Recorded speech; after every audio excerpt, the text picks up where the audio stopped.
આદિવાસી સમાજ દ્વારા અપશબ્દો બોલતા ઇસમ સામે કાર્યવાહીની માંગ કરાઈ।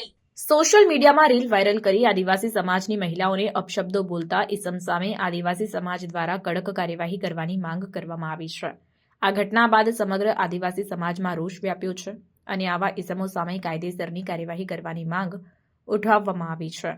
આદિવાસી સમાજના આગેવાનો અને દાહોદ જિલ્લાની સામાજિક સંગઠનો દ્વારા આ મામલે સ્ટેન્ડ લેવામાં આવ્યું છે અને ઇસમે ચિહ્નિત કરવાનો પ્રયાસો શરૂ કર્યા છે। આમ આદિવાસી સમાજના જ્ઞાતિગત માન સન્માન અને અસ્તિત્વ માટે આ નિર્ણય મહત્વપૂર્ણ છે।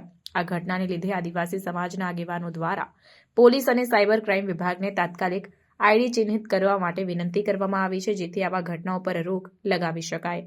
આ અસામાજિક અપશબ્દોને ખતમ કરવા માટે કડક પગલાં લેવાની આદિવાસી સમાજની માંગ છે, જેથી ભવિષ્યમાં આવા અપશબ્દો બોલનારા લોકોને સજા મળી શકે। જય ભીલ પ્રદેશ।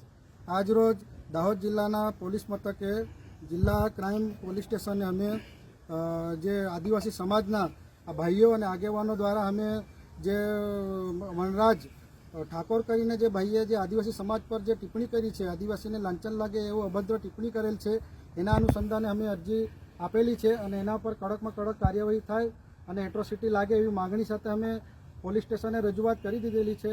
તો અમારા આદિવાસી ભાઈઓ અને યુવાઓને અમારી નમ્ર વિનંતી છે કે એવો એમના વિરુદ્ધમાં કોઈ વિડીયો ના બનાવે અને હાથમાં કાનૂન ના લે, એના માટે અમારી આ મીડિયાના માધ્યમથી અમને નમ્ર અપીલ છે, એવું અમે ભાઈઓ અહીંયાથી રજૂઆત કરીએ છીએ।